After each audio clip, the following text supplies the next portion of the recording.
कोई भी देश या फिर कोई भी राज्य अपने देश के नागरिकों या फिर अपने राज्य के नागरिकों के लिए रोजगार के नए अवसर खोजती रहती है कि कहां से वो नए रोजगार को सृजित करे, ताकि उसके देश या उसके राज्य के जो बेरोजगार नौजवान हैं उनके लिए नए नए रोजगार के अवसर प्रदान हो सके। जहां एक तरफ हर एक राज्य हर एक देश अपने देश की प्रगति के लिए नए नए कदम उठाते हैं, वहीं आजकल भारत में ऐसा ट्रेंड चल गया है कि बेरोजगारों से उनके रोजगार का अवसर छीना जा रहा है। जी हां, हम बात कर रहे हैं बीएड और एनआईओएस डीएलएड के बारे में। आप जानते हैं कि पिछले कुछ दिनों पहले बीएड का मामला पूरे भारतवर्ष में बहुत ही ज्यादा गरमाया हुआ था। गरमाया इसलिए हुआ था कि आप जानते हैं कि 2018 में एनसीटीई ने नोटिफिकेशन जारी करके यह कहा था कि अब बीएड धारी भी प्राइमरी स्कूलों में यानी कि 1 to 5 के क्लास में पढ़ा सकेंगे। उसके बाद बहुत सारे ऐसे बेरोजगार युवक जिनका सब्जेक्ट कॉम्बिनेशन नहीं बन रहा था अपर क्लास के लिए, उन्होंने बीएड कर लिया यह सोचकर कि चलो अब वो 1 to 5 में भी पढ़ा सकेंगे। चूंकि वह नोटिफिकेशन एनसीटीई के द्वारा दिया गया था, भारत सरकार के जो अधीन है, यानी यूं कहें तो भारत सरकार के द्वारा दिया गया था, ऐसे में बहुत सारे छात्रों ने 1 लाख, सवा लाख, 1.5 लाख रुपए लगाकर और बीएड किया। बीएड करने के बाद वो लोग ये सोचे कि चलो अब उनको रोजगार मिलेगा 1 to 5 में। और बहुत सारे ऐसे शिक्षक भी हैं जो अपना रोजगार ले भी लिए 1 to 5 में, प्राइमरी स्कूलों में वो बीएड करके पढ़ा भी रहे थे। तब तक सुप्रीम कोर्ट का आदेश आया कि नहीं, 1 to 5 के लिए केवल डीएलएड ही मान्य होगा, बीएड वाले 1 to 5 में नहीं पढ़ा सकते हैं। ऐसे में उन तमाम सारे शिक्षक जो कि 1 to 5 में पढ़ा रहे थे या फिर वैसे शिक्षक जो अभी तक नौकरी नहीं ले पाए थे, उन सब पे तलवार लटकने लगी बेरोजगारी की। अब आप बताइए कि जो बीएड धारी शिक्षक बन चुके हैं प्राइमरी में और जो नहीं बने हैं, अब उनके भविष्य का निर्धारण कैसे होगा? क्योंकि उनका ना तो सब्जेक्ट कॉम्बिनेशन है कि वो अपर क्लास में पढ़ा सके और अब वो ना प्राइमरी स्कूल में पढ़ा सकेंगे। तो उन्होंने जो पैसे खर्च किए 1 से 1.5 लाख रुपए अपने पढ़ाई के लिए, उसका जवाबदेही कौन लेगा?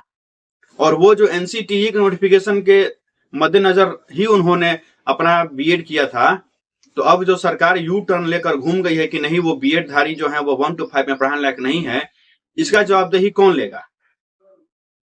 अभी आप जानते हैं कि बिहार में बीपीएससी के थ्रू टीचर की वैकेंसी हो रही है। इसमें भी एक मामला अभी चर्चा में है कि जो जिन्होंने एनआईओएस से डीएलएड किया हुआ था उनको इस वैकेंसी से बाहर कर दिया गया है। जी हाँ, आप जानते होंगे कि अभी एनआईओएस डीएलएड का भी मामला सुप्रीम कोर्ट पहुंचा था, जहां सुप्रीम कोर्ट ने यह बोल दिया कि जो एनआईओएस डीएलएड कराया गया था 2019 में, वह केवल 18 महीने का था और वो वैसे शिक्षकों के लिए था जो शिक्षक पहले से सेवा में है। तो 18 महीने का डीएलएड कोर्स जो है वह नए शिक्षक भर्ती के लिए मान्य नहीं होगा। यानी कि जो भी लोगों ने एनआईओएस से डीएलएड किया हुआ है और वो शिक्षक बनना चाहते हैं तो मान्य नहीं है, उनका सर्टिफिकेट जो है वो वैलिड नहीं होगा। ऐसे में बहुत सारे छात्रों ने, जो बिहार में टीचर की वैकेंसी चल रही है उसमें एनआईओएस से डीएलएड किए हुए छात्रों ने भी फॉर्म भरा हुआ है 1 to 5 और 6 to 8 के लिए, जिनको बीपीएससी के नोटिफिकेशन के बाद उनको बाहर कर दिया गया है कि आपका रिजल्ट अब आउट नहीं होगा। तो यहाँ एक और प्रश्न उठता है कि आखिर वो जो एनआईओएस से डीएलएड किए हुए थे 2019 में जो छात्र, उनकी गलती क्या थी?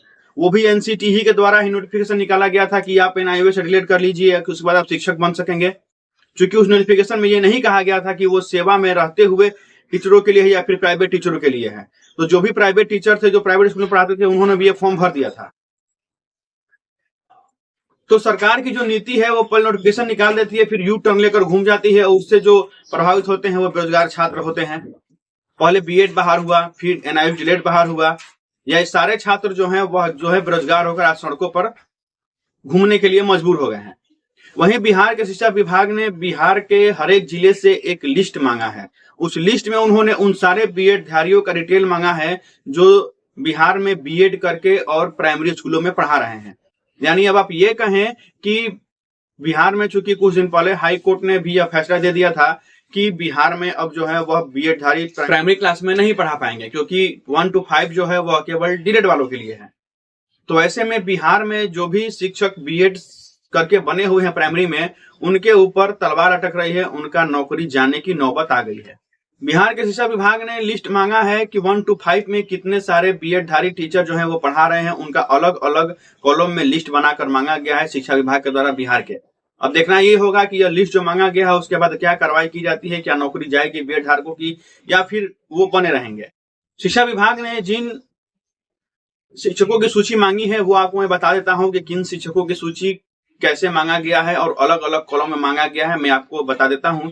सबसे पहले उन्होंने मांगा है 1 जुलाई 2006 को पंचायत या प्रखंड शिक्षक के रूप में जो भी समायोजित एवं कार्यरत बीएड योग्यताधारी शिक्षक है उनका सूची वो लोग अलग मांगे हैं।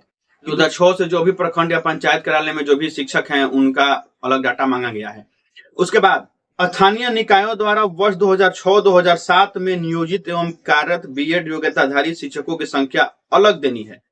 यानी 2006 और 7 में जो भी स्थानीय निकाय के द्वारा शिक्षक भर्ती हुई थी उसमें जितने भी बीएड धारी शिक्षक हैं उनका अलग कॉलम में डाटा बनाकर भेजना है।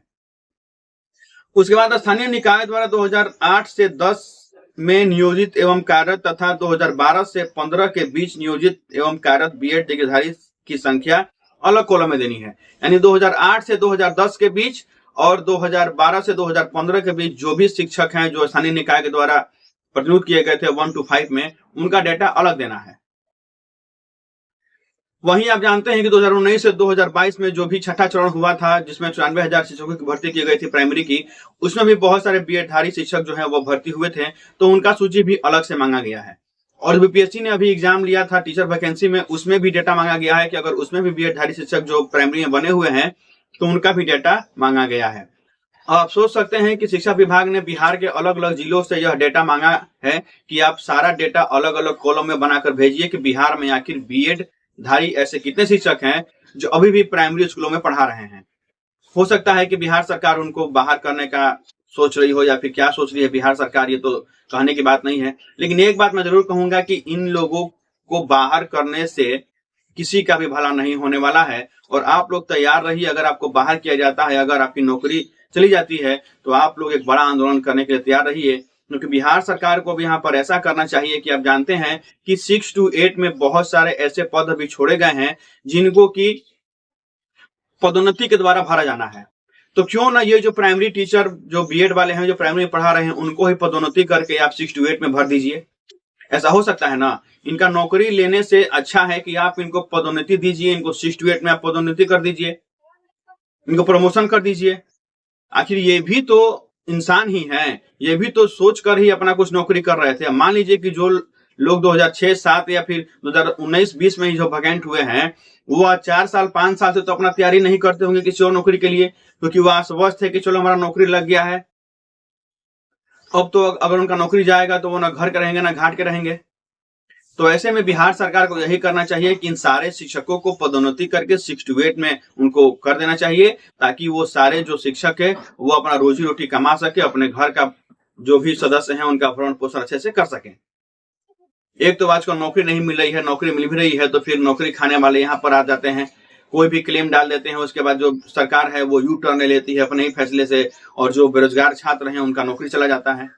इससे अच्छा है कि मैं बिहार सरकार से अपील करूंगा और आप लोग भी अपील कीजिए, कमेंट बॉक्स में कमेंट कीजिए और वीडियो को लाइक कीजिए, शेयर कीजिए, ताकि बिहार सरकार इन शिक्षकों के बारे में सोचे और इनका पदोन्नति करके इनको 6 to 8 में भेज दे।